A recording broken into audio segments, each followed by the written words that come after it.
Hey guys, Ty Riders 2 here.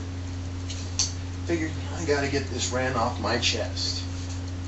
This time I'm going to be ranting about tiers. Well, when it comes to fighting games, it's a fighting game rant. Sorry, I'm gonna turn off the TV. This rant is about fighting game tiers.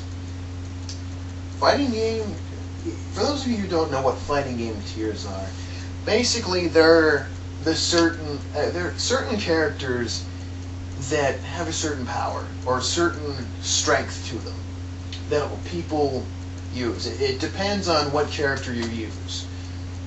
I'll go ahead and break it up. There's of course the lower tier. The lower tier where basically all the characters are either weak or just nobody uses them, or they're just not very powerful, or just people just hate those characters altogether just because, I don't know, they just don't like them. Most main complaints are just because they're not very powerful or they're not very strong. The second one is the middle tier, of course, which is basically characters that are used a lot. A lot of people use them just because they like the characters. They're somewhat strong, somewhat not. You see them in some tournaments. You see them in some matches here and there, but they're not really that powerful. And there's the high tier or god tier, where the characters are superbly overpowered and they are used non-stop in tournaments, and they use them constantly, and even if they suck, they somehow manage to win with them. Rarely does that happen.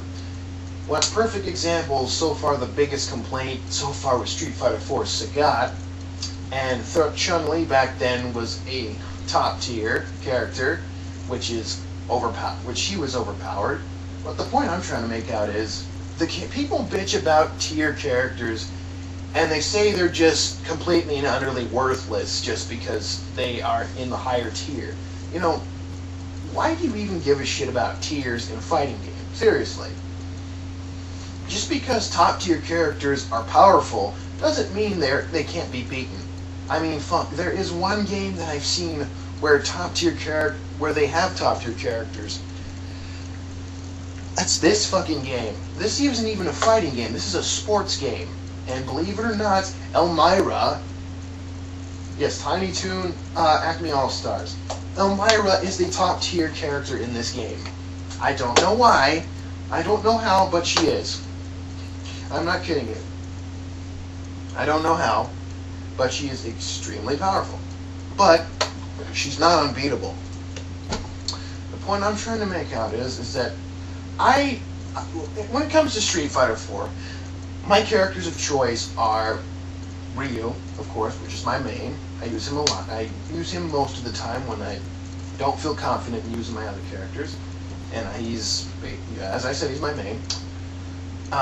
Dan, I use him because he's very underrated. Now, a lot of people say he's very weak. A lot of people say he's not very powerful, but he has a very good DP. A very good DP, a very quick DP.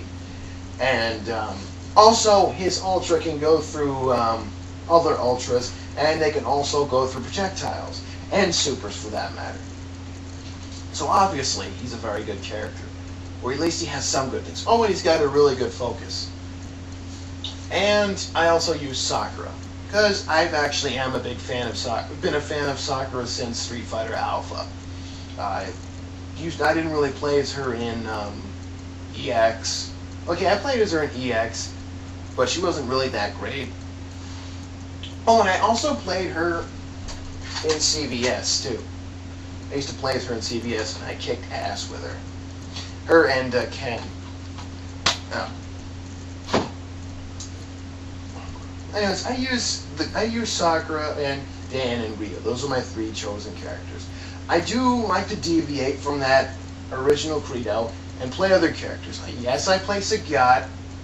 Actually, I don't play Chun-Li. I play Gen, even though I still can't figure out some of his moves. I play Rufus. I play, who else? Oh, I play Akuma, Goki. I play him. He's another one that I didn't get to add on that. Oh, and I played Goken, too. Both Goki and Goken, they're both great characters. Now, the point I'm trying to make is, when it comes to tier, it doesn't matter. You can still kick somebody's ass no matter how powerful they are. Sakura's moves aren't exactly the most powerful moves in the game, but I've managed to beat a lot of people with the moves, and plus I've managed to do some really good combos. With Ryu, he's played a lot, but I will say this, I may not win any of the tournaments, but I did perform a combo that no one's ever seen before. I got a pretty nice audience with that. The combo I did, or at least nobody saw it, or nobody was expecting it, was jumping mid punch with Ryu, because his jumping mid punch, when you hit them in the air, they go to the ground, they don't reset, they just fall straight to the ground. And I used EX Fireball, but then I also chained it into an Ultra. And what the best part about that is no one expects that the Ultra is going to hit. It rarely does, or it usually does. Sometimes it misses, but I've been practicing to get my timing right. But the best part is nobody expects it to hit. And usually when it hits, usually they scrape on it. So they're like, psh, psh, psh, psh, psh.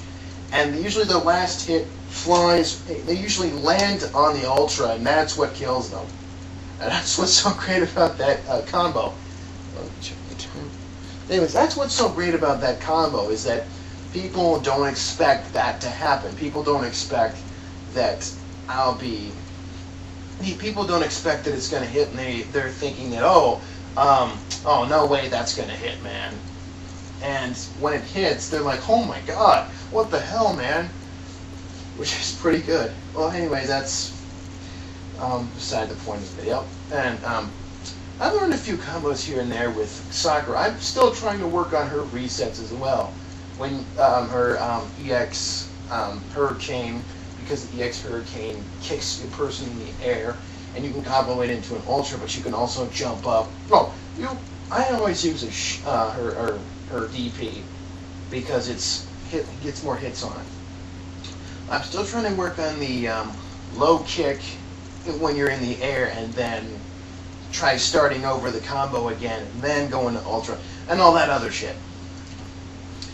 But anyways, I'm still going to play as Jury. That is still my most desired character, or the one I'm going to try out. That I'm also going to try out Dudley, even though I didn't really play him in Third Strike. And I'm going to try out Cody. I'll try out all the characters, but I probably won't be playing all of them competitively, just a small number. At least the ones that I find to be good, or at least interesting. But anyways, the point I'm trying to make out about the tiers is that nobody should care about them.